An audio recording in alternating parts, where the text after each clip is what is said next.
여러분 안녕히 주무셨습니까? 참 좋은 아침입니다. 우리 2016년 7월 20일 금요일 말씀으로 드린 오늘의 본제 함께 합니다.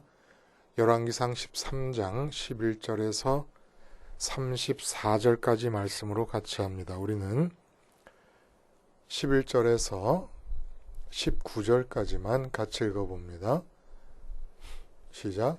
베델에 한 늙은 선지자가 살더니 그의 아들들이 와서 이날에 하나님의 사람이 베델에서 행한 모든 일을 그에게 말하고 또 그가 왕에게 드린 말씀도 그들이 그들의 아버지에게 말한지라.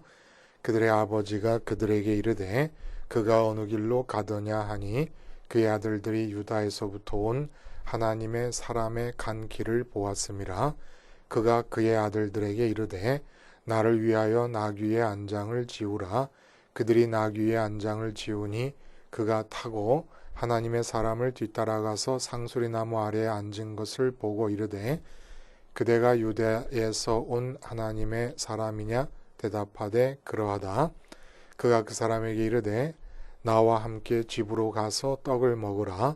대답하되 나는 그대와 함께 돌아가지도 못하겠고 그대와 함께 들어가지도 못하겠으며 내가 이곳에서 그대와 함께 떡도 먹지 아니하고 물도 마시지 아니하리니 이는 여호와의 말씀이 내게 이르시기를 네가 거기서 떡도 먹지 말고 물도 마시지 말며 또 네가 오던 길로 되돌아가지도 말라 하셨음이로다.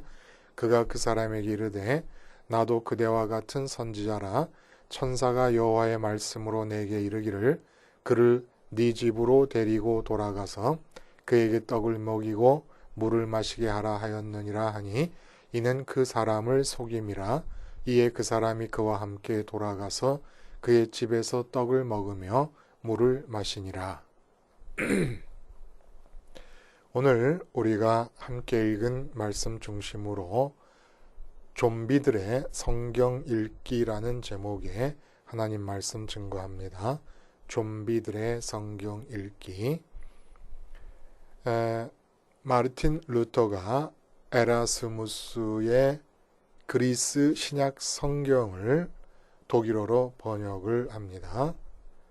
이렇게 됨으로써 소수의 교육자들에게만 읽혔던 성경이 모든 백성들에게 읽힐 수 있는 길이 열렸습니다. 이것은 정말 종교개혁 중에 실질로 가장 어떤 효과를 나타낸 개혁의 한 측면이 아니겠는가 생각을 해봐요. 이게 성경책이 집집마다 특히 교회 다니는 분들의 집에는 남아돕니다. 예? 아직도 성경이 부족한 나라와 민족이 있어서 언젠가 교회에서 예배 시간에 광고하면서 성경을 모으는 그런 또 단체도 있더라고요. 그런데 하여간 우리의 상황은 그 정도로 성경이 책이 많이 남아 돌아가고 또 교회에서도 얼마나 성경 읽기와 성경 공부를 강조하는지 모릅니다. 근데 하여간 아인슈타인이 인물은 인물이에요. 그 상대성 이론이라고 하는 것, 관측자의 상태에 따라서 시간과 공간에 대한 관측의 결과가 다르게 나타난다. 시간과 공간은 절대적인 관측 대상이 아니라 상대적인 것이다. 이런 얘기를 했지 않습니까? 루터가 성경책을 많이 사람들이 읽도록 번역을 해 놓으면 뭐 하겠어요? 응? 루터의 종교개혁 이후로 실제로 기독교인이 그렇게 개혁이 일어났는가를 한번 물어보세요. 우리 한국교회 현실은 정말 루터의 말대로 한 사람 한 사람 교인 하나하나가 다 개혁이 돼 있는 상태입니까? 아니라는 거예요. 그러니까 아무리 성경책을 읽어도 내 상태가 성경책을 바로 대할 수 있는 입장이 아니면 성경책은 다른 책이 되어버린다는 겁니다. 상대적이라는 거예요. 그래서 어제도 말씀을 우리가 함께 나눴습니다마는 좀비의 상태에서 성경을 읽고 있는 것이 보편화되어 있다는 겁니다. 그러니까 문제라는 거죠. 좀비는 누굽니까? 성경 읽는 좀비. 타락한 아담과 하와가 좀비였어요. 그리고 그의 후손이 다 좀비였어요. 하나님은 분명히 선악과를 따먹으면 죽으리라 그랬습니다. 근데 살아 있었어요. 죽었는데 살아 있습니다. 이게 좀비 아닙니까? 그리고 우리는 시체가 갖는 의미, 성경에서 시체에 대해서 부정하다고 얘기하는 그 의미를 밝히면서 또 왜 선악과를 따먹은 아담과 하와와 그의 후손인 우리 인간들이 좀비인가를 살펴보았습니다. 시체는 더 이상 그 육체를 통해서 하나님이 이루시려는 뜻이 없는 상태의 육체를 말합니다. 하나님의 뜻이 끊어진 상태예요. 근데 선악과를 따먹으면서 내 뜻이 삶을 이끌어가게 되면서 하나님 뜻이 끊어져 버렸으니까 시체예요. 근데 살아있습니다. 그래서 살아있는 시체라서 좀비입니다. 이 좀비의 가장 두드러진 특징이 뭐냐 하면은 바로 삶에 대한 문제의식을 갖고 있다는 겁니다. 그래서 문제로부터 벗어나고 싶고 문제를 해결하고 싶고 그 문제점을 느끼는 마음, 이게 바로 좀비됨의 증거라는 거예요. 문제점을 느끼고 있기에 항상 기쁨 쉬지 않고 기도 범사에 감사의 마음에 반대되는 상태로 살아가고 있는 겁니다. 그러니까 항상 기쁨 대신에 항상 근심합니다. 걱정하고 불안해하고 우울해합니다. 쉬지 않고 하늘에 계신 하나님 아버지와 대화하는 대신에 쉬지 않고 이 땅에 돈 벌 생각, 이 땅에 자식 생각, 이 땅에 건강 생각, 이 땅에 애인 생각만 하고 있습니다. 이 좀비 형태로 살아가고 있는 모습을 가장 쉽게 발견할 수 있는 모습이라는 거예요. 범사에 감사하는 대신에 범사가 부족함이 느껴지고 불평이고 원망이고 불만입니다. 그래서 삶의 문제의식을 갖고 사는 좀비가 보일 수 있는 최선의 모습이라는 것은 사람들이 흔히 좋아하는 긍정적인 마인드, 이 땅에서 이루고 싶은 꿈과 비전을 추구하는 삶, 이게 아마 최선일지 몰라요. 그러나 결국은 더욱더 극심한 최악으로 끝이 납니다. 왜냐하면 썩은 이 땅에서의 희망을 쫓는 동안 자기 자신의 좀비됨의 비극을 깨달을 가능성이 전무해지기 때문에 더 큰 악으로 귀결된다는 거예요. 여러분, 문제의식이 뭐였어요? 문제점을 찾아서 그에 적극적으로 대처하려는 태도. 좀비는 어디서 되는 겁니까? 문제점을 찾아서라는 첫 번째 단계에서, 그에 적극적으로 대처하려는 태도에서 두 번째 단계에서 성경을 읽는 거예요. 문제점을 찾는다는 것, 내가 문제의식을 갖는다는 것이 좀비가 되는 거라고 그랬어요. 그렇죠? 분명히. 이거 어떤 상태입니까? 이 세상에서의 삶이 내 마음 안으로 침투해 들어와 있고 내 마음이 세상 속으로 침투해 들어가 있는 상태입니다. 서로 얽혀 있는 거예요. 너무나 당연해 보이잖아요? 근데 이게 왜 문제입니까? 배가 물 위에 떠 있어야 함에도 불구하고 배가 물 속으로 들어가거나 물이 배 안으로 들어와 있는 상태이면 안 되는 거예요. 마찬가지예요. 땅에서 살지만 땅에서의 삶이 내 마음 안으로 들어와도 안 되고 내 마음이 땅의 삶 속으로 침투해 들어가도 안 되는 겁니다. 근데 그렇게 서로 묶여 있는 상태. 여기서 문제의식이 발동하는 거라는 거예요. 원래 그렇게 살면 안 되는 거고 사람의 마음 속에는 이 땅의 세상의 삶이 아니라 하나님만이 들어와 계셔야 되는 겁니다. 그러면 내 안에 들어오신 하나님이 내 삶을 문제의식을 갖고 보시면서 섭리하시고 통치하시고 이끌어 가시는 거라야 된다는 겁니다. 그래서 좀비, 이제는 알죠. 내가 지금 내 삶에 대해서 문제의식을 느낀다 라는 것은 선악과를 따먹은 후유증이 나타나는 것이다 라는 것은 내가 지금 좀비가 되었다는 것이지요. 그래서 이 문제의식을 가지고 성서를 읽을 때 우리가 흔히 발견하는 게 뭐냐면, 예를 들어 성서적 물질관, 물질에 관여하는 것에 성서가 답을 준다고 믿는 겁니다. 성서적인 경영이론, 내가 사업을 해야 되는데 사업을 할 때에 성서가 어려운 문제들을 봉착할 때마다 답을 줄 수 있다고 믿는 겁니다. 또 성서적인 아버지, 성서적인 엄마, 그래서 아버지 학교를 한다든지 뭐 이런 거, 성서적인 자식 양육, 성서적인 건강법, 성서적인 인간관계 등등, 이게 다 여로보암의 길을 따르는 것이고 좀비 성경 읽기의 결과들이라는 얘기입니다. 성경은 돈을 어떻게 처리해야 되느냐에 대한 대답을 주지 않아요. 돈 처리 원칙을 가르쳐 주지 않습니다. 좋은 아버지 되는 길을 가르쳐 주지 않아요. 건강할 수 있는 길을 가르쳐 주지 않습니다. 성경이 얘기하는 것은 오직 하나의 동선을 얘기하고 이 동선 위에서 연쇄적으로 연결되어 있는 세 개의 고리만을 말씀하십니다. 그게 뭐예요? 예수님께서 만들어 놓으신 동선이에요. 그리고 연쇄적으로 연결되어 있는 세 개의 고리는, 모든 성경의 이야기는 하나님을 가리키는 겁니다. 그리고 그 하나님께 가는 길을 제시하십니다. 그렇게 내 마음이 하나님께 가면 이제 이 땅의 삶은 하나님께서 사십니다. 그러니까 예를 들어 사업하는 경영 이론을 성경에서 얻으려고 하는 사람, 좀 봤어요. 그런 사람을. 이게 뭐가 문제냐면, 솔로몬이 듣는 마음을 구하지 않습니까?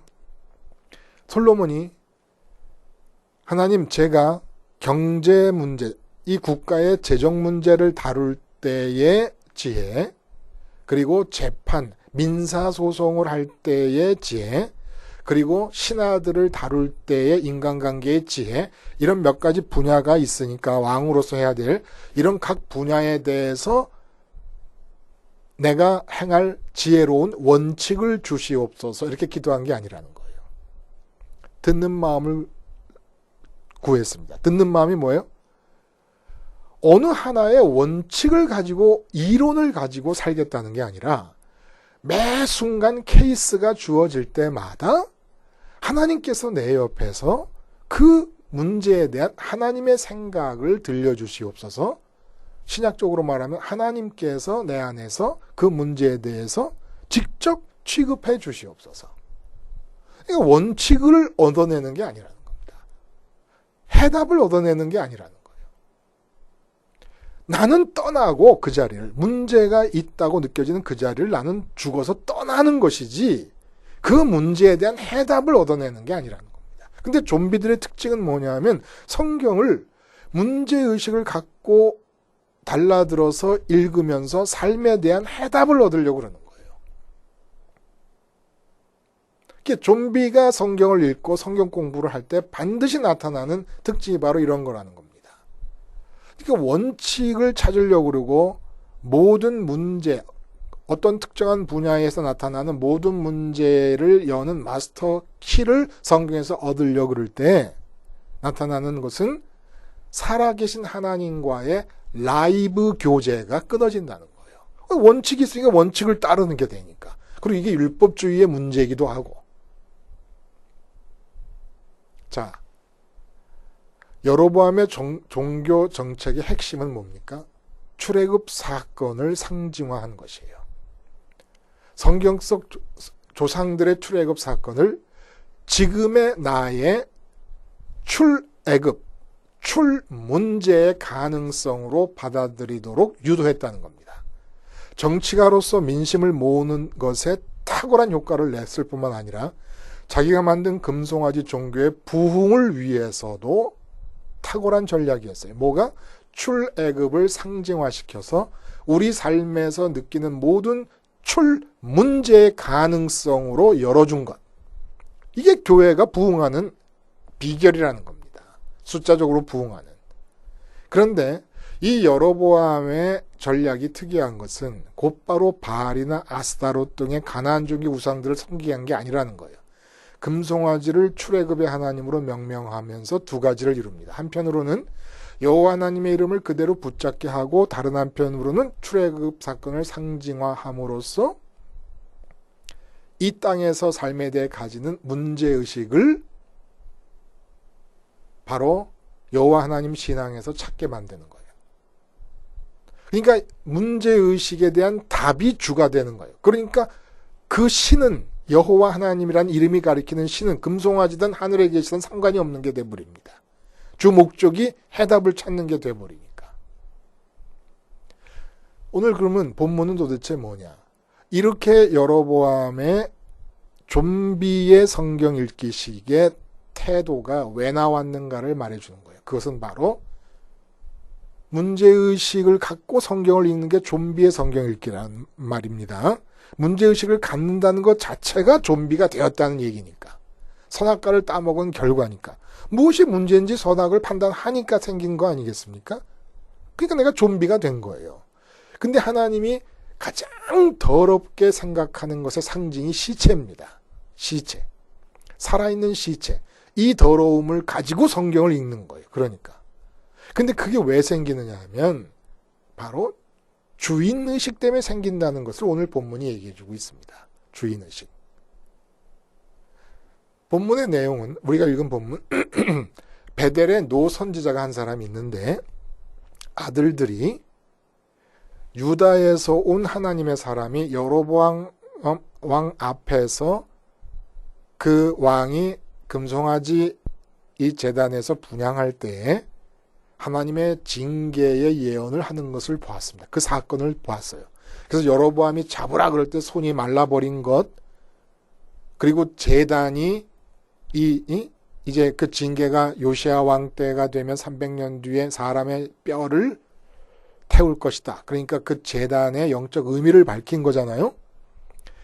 근데 그 예언이 하나님께로부터 왔다는 징조로서 제단이 뽀개져 버리고 재가 땅에 쏟아져 내리는 그런 것을 다 목격하고 와서 집에 와서 아버지한테 얘기합니다. 이 베델의 금송아지 종교, 여로보암이 만든 종교가 부흥하고 있는 상황에서 사람들에게 선지자라고 불리던 사람이었던 거지요. 그러니까 얘기를 다 하니까 이 사람이 부랴부랴 쫓아가가지고, 물론 그 얘기도 했겠죠. 아들들이 여로보암이 초대를 했는데 떡을 먹고 물을 마시라 그랬는데 거절을 했다. 그리고 떠났다. 그러니까 이 노 선지자가 그 얘기를 듣고 부지런히 쫓아가가지고 그 하나님의 사람을 만나서 자기 집으로 데리고 오는 장면입니다. 근데 이때 분명히 말해요. 하나님의 사람이 거절을 합니다. 이곳에서는 물도 마시지 말고 떡도 먹지 말고 곧바로 떠나라고 하나님이 명령하셨다. 그러니까 이 노 선지자가 거짓말을 합니다. 하나님의 천사가 나타나서 당신을 불러다가 떡 먹이고 물 마시게 하라고 했다. 나도 당신 같은 선지자다. 얘기를 했어요. 이게 문제라는 거예요. 왜 그랬을까요? 응? 여러분 왜 그런 것 같습니까? 자기 떡이나 물이나 축내지 그리고 먹고 가면 끝나는 일인데 왜 구태여 그랬을까요? 거짓말까지 하면서 하나님의 이름을 들먹이고 천사가 명했다는 거짓말까지 하면서 왜 그랬을까요? 이게 바로 문제의식이 나오게 되는 원천인 주인의식의 상태에서 일어난 일이라는 겁니다. 이 사람이 그런 이유는 한 가지예요. 단순한 거예요. 뭐냐? 자기가 지금 베델의 금송아지 종교가 성행하고 있는 이 선민의 나라에서의 그 폐륜적인 영적 상황에서 선지자라고 불리고 있던 사람입니다. 이 말이 안 되는 거거든요. 역대하 14장에 보면 이 여로보암이 금송아지 종교를 창안해냈을 때 이스라엘 모든 지파 중에 마음을 굳게 하여 이스라엘 하나님 여호와를 찾는 자들이 레위 사람들을 따라 예루살렘으로 다 남하했다는 얘기가 나옵니다. 근데 이 사람 내려오지 않았어요. 그리고 금송아지 종교가 성행하는 가운데 사람들이 자기 삶의 문제들을 느끼고 금송아지 앞에 와서 제사를 드리면서 그 문제가 해결되기를 바라는 종교 속에서 선지자로 부름을 받고 있었습니다. 근데 진짜 아들들의 말을 들어보니까 진짜 금송아지가 아니라 살아계신 하나님이 함께하는 선지자의 이야기가 들린 거예요.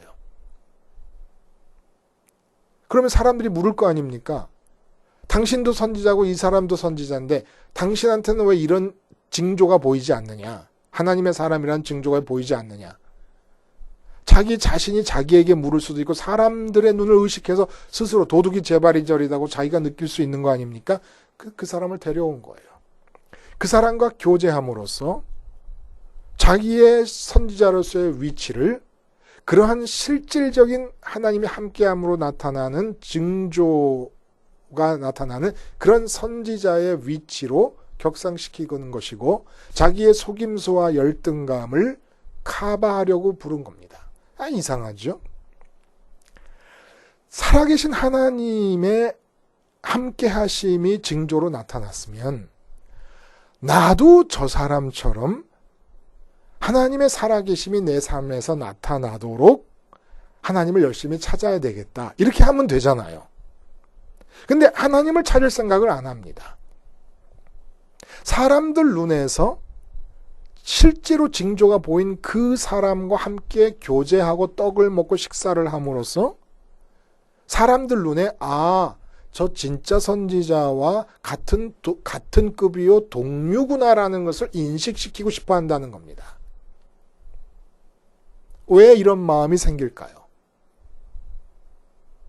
이 선지자는 한 번도 살아계신 하나님께 마음을 드려야 된다는, 하늘에 계신 하나님께 마음을 드려야 된다는 생각을 해본 적이 없는 사람입니다. 이 사람의 마음이 붙잡고 있는 것은 금송아지 종교 분위기 안에서 사람들이 자기의 삶의 문제의식을 가지고 금송아지에 찾아와서 여호와 하나님의 이름을 부르며 문제를 해결받기를 원할 때 그것을 중재해 주는 자로서 선지자라는 이름으로 사는 그 삶에 대해서 너무너무 마음이 굳건하게 붙잡고 만족하고 있었던 거예요.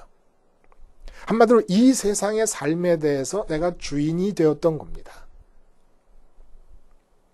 그 주인 의식이 성경 속에서 지금 어떻게 표현되고 있냐면 앞에 여로보암이 금송아지를 만들었다는 얘기가 나오고 오늘 맨 끝에 33절, 34절 2절에 여로보암이 망한 얘기가 나옵니다. 여로보암이 망한 이유는 뭡니까? 좀비들의 종교를 만든 거예요. 근데 그 좀비들의 종교를 만들었다는 얘기 가운데 왜 좀비로서의 종교 활동이 나타나는가를 보여주기 위해서 문제의식의 출처를 보여주기 위해서 나타난 사건이 이 베델의 노선지자 사건인데 이 사건이 뭐예요? 내 삶을 문어발식으로 꽉 붙잡고 있는 겁니다. 절대 놓지 않습니다. 그래서 이 삶을 진짜 하나님의 사람에 나타난 징조로 덧입혀서 사람들에게 선지자로서의 권위를 더 강화시켜 보여주려고 그렇게 억지로 거짓말까지 하면서 식사를 초대해서 결국 이 식사 초대받은 이 하나님의 사람, 이 사람은 식사 초대받은 잘못으로 인해서 하나님께 징계를 받아 사자에게 죽임을 당하는 비극을 겪게 됩니다. 이 사람도 잘못이지요. 물도 마시지 말고 떡도 먹지 말 정도로 접촉 자체를 금지하신 하나님이 자기에게는 금지를 시켜놓고는 이 사람에게는 가서 같이 떡 먹으라는 얘기를 서로 상충되는 얘기를 하겠습니까? 그리고 그 정도로 추악함이 팽배한 금송아지 종교 숭배의 분위기 속에서 멀쩡하게 살아있는 이 선지자가 어떻게 멀쩡한 제대로 된 선지자일 수가 있겠습니까? 근데 이런 걸 다 망각하고 초대를 받아들였으니 이 사람 잘못이지만 어쨌거나 문제는 뭐예요? 구체적으로 성경 읽는 예를 한번 들어봐요. 출애굽 사건이다. 그럼 여러분 의문점을 가졌던 분도 있을 거야. 아니, 출애굽 사건이 내 문제로부터 탈출하는 것을 상징한다는 것이 뭐가 잘못된 것일까? 출애굽 사건에 대한 성경의 이야기는 나의 출애굽을 얘기해 주려고 하는 것이 아니라는 거예요. 이스라엘 백성들에게 출애굽을 일으키셨던 그 하나님을 나의 하나님으로 드러내 보여주시려고 기록한 것이지, 내 삶에서 나의 출애굽을 얘기해 주려고 하신 것이 아니라는 겁니다. 창조 이야기가 창조에 대한 이야기가 아니라 창조주에 대한 이야기인 거예요. 마찬가지라는 겁니다. 성경은 하늘에 계신 하나님을 가리키려고 이 땅에서 기적을 일으키십니다. 나의 기적을 말하려고 이 땅에서 기적을 일으키는 게 아니라는 겁니다. 근데 왜 나의 기적으로 받아들입니까? 좀비가 되었으니까. 왜 좀비가 됐습니까? 이 세상 삶에 대해서 하나님의 문제의식으로만 이끌어줘야 될 삶에 대해서 내가 주인의식을 갖고 내가 문제의식을 갖고 있으니까. 성경은 삶에 대해 해답을 주지 않아요. 성경은 모든 우리의 마음이 세상에 대해 죽어야 됨을 말합니다. 문제를 느끼고 있잖아요. 그러면 문제에 해답을 주는 게 아니라 너 문제를 느끼는 그 문제에 대해서 죽어버려라. 왜 네가 그 문제에 대해서 살아있느냐? 네 마음은 하늘에 계신 하나님께 보내드려라. 그래서 예수님의 기적도 어떤 분이 그렇게 얘기하세요. 그 오순절 성령 운동하는 분들이 예수님의 공생애 중에 3분의 1 이상이 다 기적, 병치료인데 왜 기적으로 병치료하는 게 나쁘다는 것이냐? 악한 것이에요. 그렇게 성경을 해서 좀비들, 하나님이 제일 더럽다고 여기는 살아있는 시체가 돼서 성경을 읽는 결과입니다. 예수님의 기적들은 그 당시 상황으로 돌아가서 요한복음 14장에서 예수님 말씀하신 대로 내가 행하는 것은 내 안에 하나님 아버지가 들어와서 행하시는 것이다라는 것처럼 그 기적들을 통해서 하늘에 계신 하나님께 마음의 시선을 돌리라는 얘기였습니다. 그래서 예수님은 기적이 표적으로 받아들여지기를 바란 거예요. 표적이 뭐예요? 사인이에요. 무엇을 가리키는 간판입니다. 표적이라는 말이. 그래서 모든 기적은 하나님을 가리키는 것이지 내게 일어날 수 있는 기적을 말씀해 주시는 게 아니라는 거예요. 근데 좀비들이 성경을 읽으면 어떻게 되느냐면 내게 기적이 일어날 거라는 걸 성경이 얘기했다는 겁니다. 아니에요. 성경이 말하는 것은 예수님의 동선만 얘기합니다. 십자가에서 죽으라는 거예요. 삶에 대해서. 삶에 대해서 해결하려고 하는 욕구에 길을 열어주고 답을 주시는 게 아니라 해결하려는 욕구 자체가 죽어버리고 문제에 대해서 죽어버리라는 얘기를 해주십니다. 그러면 어떻게 되느냐? 내 마음은 문제에 전념하던 이 삶에 전념하던 이 마음 주인의식이 죽어버리고 하나님께로 올라갑니다. 하나님께로 올라가면 항상 기뻐할 수 있고 쉬지 않고 하나님과 대화할 수 있고 범사에 감사할 수 있게 됩니다. 그렇게 감사만 하고 있는 팔푼이 같은 모습 속에서 드디어 이 세상의 삶은 하나님의 문제의식을 가지고 하나님께서 직접 행해 나가시는 거예요. 이게 다예요. 성경에 다. 그럼 이 얘기를 왜 수없이 반복하냐? 수없이 반복하고 설교하고 듣고 하는 동안에 그런 하나님과의 교제를 점점 더 깊이 해 들어가는 겁니다. 그러자고 날마다 이 말씀을 하고 듣고 또 똑같은 기도를 드리고 똑같은 십자가를 붙잡고 살아가는 이유는 뭡니까? 무한하신 하나님의 깊이에 들어가서 점점 더 깊어지기 위해서 그 교제가 1cm 깊어지면 세상이 달라 보여요. 10cm 깊어지면 깊어진 만큼 세상이 달라 보입니다. 1m 깊어지면 또 달라 보여요. 근데 무한하신 깊이를 갖고 계세요. 그래서 날마다 성경에 똑같은 얘기를 반복하면서 실제 하나님과의 교제의 깊이를 더해가는 겁니다. 좀비 성경 읽기, 이게 교회를 망치고 있는 거예요. 좀비 성경 공부. 언제 성경이 우리가 문제시하고 있는 삶에 대해서 해답을 줍니까? 왜 그런 거짓말을 합니까? 왜 그런 거짓말을 하고 거짓말이 먹힙니까? 내가 내 삶에 꽉 쥐고 있기 때문에, 주인이기 때문에. 그래서 문제의식이 생기니까. 주인이고 문제의식을 갖는 동안에 우리는 하나님이 제일 더러워하는 것의 상징인 시체로서 살아가고 시체로서 하나님의 이름을 부르고 좀비로서 성경을 읽고 있는 것입니다. 기도하시겠습니다. 하나님 아버지, 좀비됨을 깨닫고 십자가의 죽음으로써